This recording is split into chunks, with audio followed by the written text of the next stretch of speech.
Hi, and welcome to a cybersecurity training session on passwords. So this session is designed to give you some understanding of why we should have strong passwords and also how we do that. But before we go into how we do it, also kind of what the situation is and why it's so important when it comes to cybersecurity, particularly within businesses, but also in your home life as well. So what we're going to cover today is around a few things. So for example, let's look at the agenda today. We're going to look at the world of cybercrime. So we're just going to talk about kind of where things sit, why it's important at the moment. I'm sure even from just following the news and looking at what's going on in the world, you understand why cybercrime is important now within businesses and kind of what the situation is. But just a few statistics to put that into context. We're also going to talk about how to hack a password. So what is the process that people go through? And that will make us think about what we need to do. How do we make that hard? And we'll also look at what makes weak passwords. So understanding kind of where the problem lies and what we need to do about it, really. And finally, we'll finish with how to create strong passwords and the real takeaway from this session of what exactly you need to do to make sure that you have strong passwords in your business life and also in your home life. Okay, so if we just think about the world of cybercrime, a couple of statistics here. So every year, 2 in 3 organisations fall victim to a cyber attack. Now that statistic, I think officially is from 2018, but if you take that every single year going forward, it really doesn't change. It is the very similar statistic every single year. And there's a couple of reasons for that. But the main one being that cyber criminals are constantly updating the way that they try to carry out their attacks. So you can see the statistic below it, which is 9 in 10 were running up-to-date software to try and stop that. But of course, cyber criminals understand the landscape. They understand what they're up against. And this isn't specifically a statistic about passwords, but passwords do play a part in that and certainly are a weak area that cyber criminals will try to exploit. So how do they do it? What are they looking for? So in a live session, we normally play this as a little game. So you have to do this in your head whilst you're watching this video. But what I want you to do is just think about a password. And normally what I'd say to be a password that you use a lot, because most people have a password that they use more than once. And we'll come on to why that's a bad idea a little bit later on. But they have a password that's used across multiple websites or in multiple locations, maybe slight variations of it. But only, I want you to think about this. So does that password that you're thinking of have a capital letter right at the beginning? So the very first character of that, is that a capital letter? Does it have a number or a series of numbers at the end, either a single digit or a couple of digits or 4 digits, like a date? Count those numbers up of the total password. Is it between 6 and 12? And finally, does it include a name? So either a first name, a surname, a pet's name, a name of a football team or a TV show or something like that. Does it include one of them? If you've answered yes to any of these questions, then you've fallen into the trap of creating basically a common kind of a common part of a password that somebody may look to exploit. So all of these things are kind of, if you like, the rules that hackers are looking for to say, well, we know that we aren't up against an infinite number of combinations of numbers, letters and special characters. Actually, we can narrow that down straight away in that most passwords are between 6 and 12. Most passwords have a capital letter first. Most passwords have a number at the end, and most passwords include a name.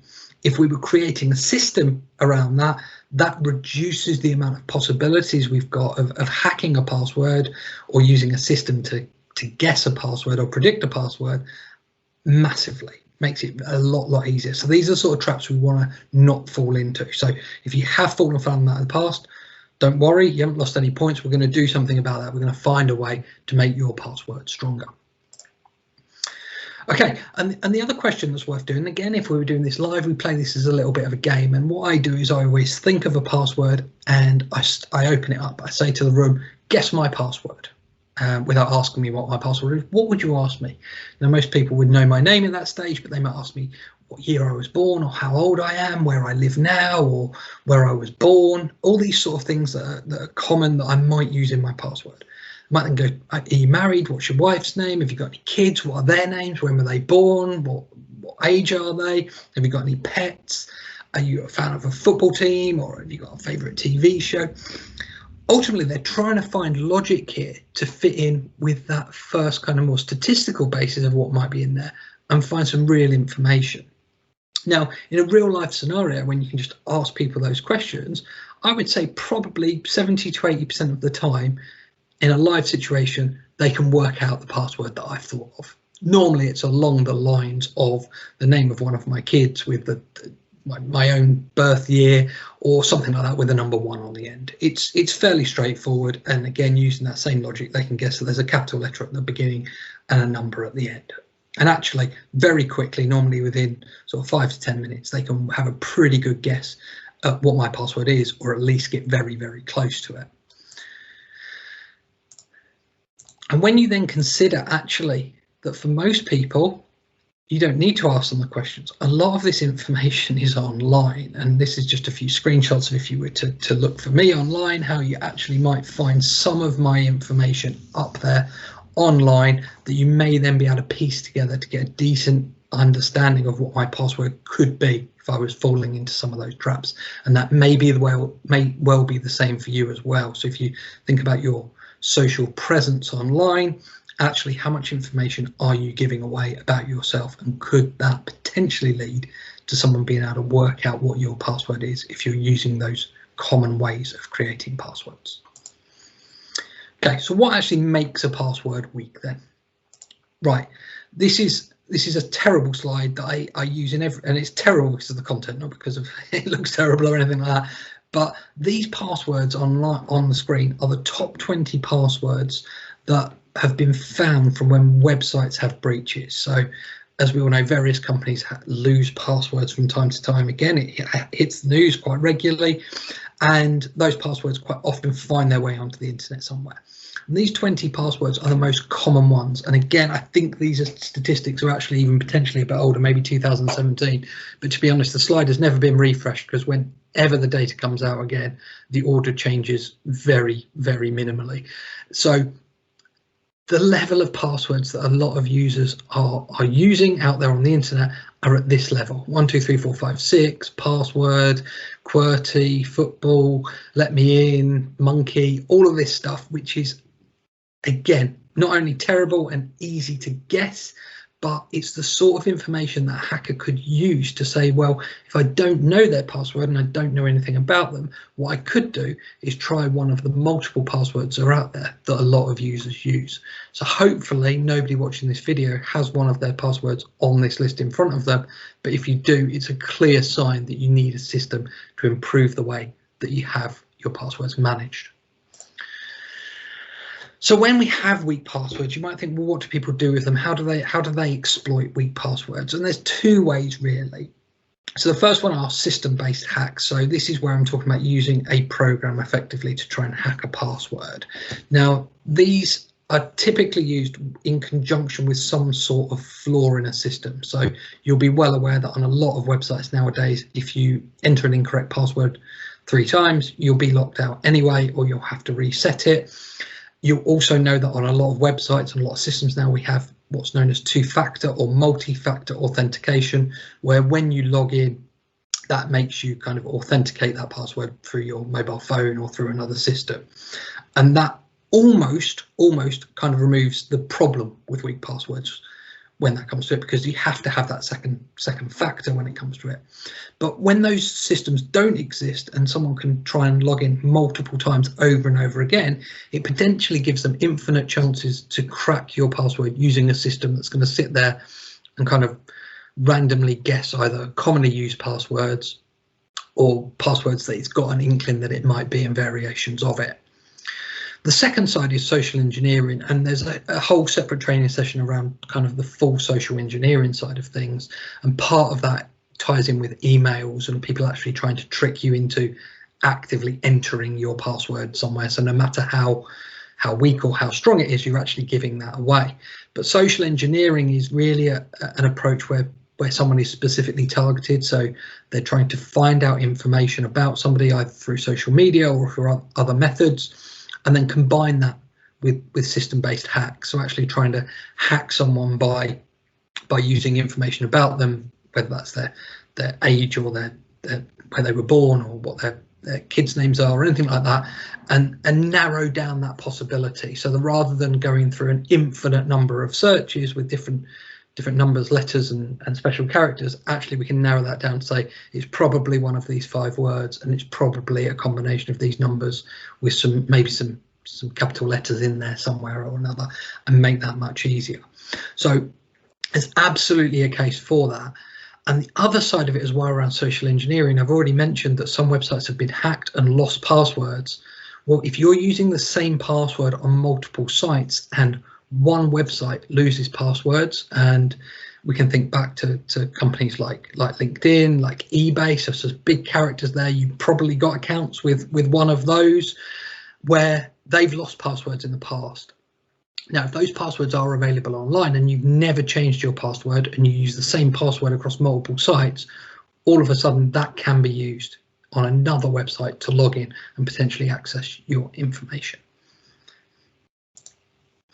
Okay, so what do we do about it? Getting onto the crux of kind of what this training session is about. How do we create strong passwords that are very difficult to hack, even when there are circumstances that prevent these passwords being secure? So i.e.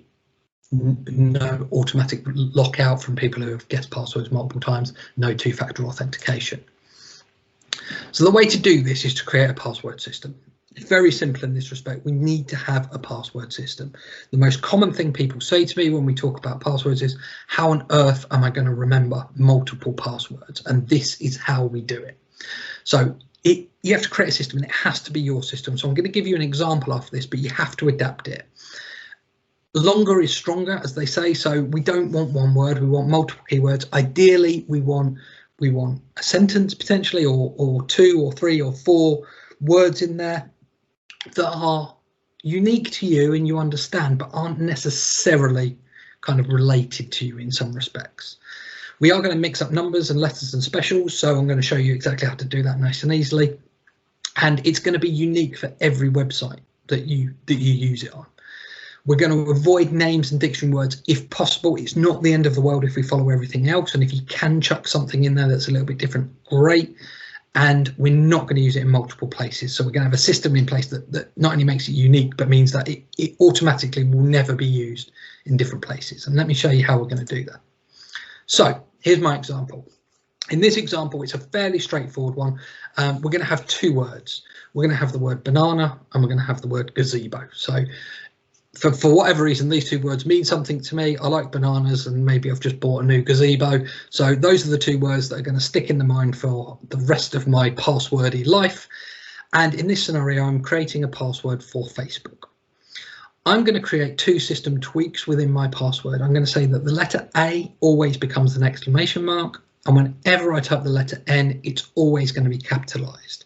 So you can see then at the bottom of this page, that's what my password becomes. So banana, Facebook, gazebo, if I'm reading that out normally, but because I've swapped all A's with exclamation marks, all the A's in banana and Facebook and gazebo have become exclamation marks, and the N's, which in this scenario only appear in banana, have become capitalized. Now, if I then try to log into LinkedIn, my password would read banana with the exclamation marks in there. Facebook would change to LinkedIn, again with, so in that scenario there's no A's in there, but the N's capitalized in there, and then gazebo in the same way. So now my password is completely different. It's fairly basic in a system in that scenario, and if I had an extra word on, or if I only, for example, use the first 4 letters of the website I'm logging into, or the last 4 letters of the website I'm logging into, I put that at the beginning if it's at the beginning of the alphabet, or the end if it's at the end of the alphabet. I can create a system that I can remember, that has some commonality in it, but it's actually almost impossible to crack through a system. And if I look at what that looks like, so this is going on to a website. There's many websites out there. You say, how long does it take to crack my password on Google? You'll find one of these. So that password in particular is 570 billion years. So no one's cracking that password anytime soon with just a simple system that's got no logic in it whatsoever. Again, if they put some logic into it, theoretically the words banana, gazebo and the system that I've put in place are completely irrelevant. Yes, the Facebook side of things you could work out, and that could be adapted and could be changed to be stronger, absolutely. But you can see that instantly creates you a password that's very hard to guess, can be used on multiple sites without any problem of duplication. It's completely and utterly unique and is easy to remember. All right, it's not as easy as to remember as the same password on every single site, but you can see the strength of this is absolutely huge in that scenario. So there you go. So hopefully that session gives you an understanding of what's going on in the world of cybercrime, why this is important, how people go about hacking passwords, and why it's such a problem, why there are so many weak passwords out there, and finishing with how to create strong passwords, which you should look to implement as soon as possible across all the places, certainly within business where you use passwords, but also in your personal life too. Thank you very much.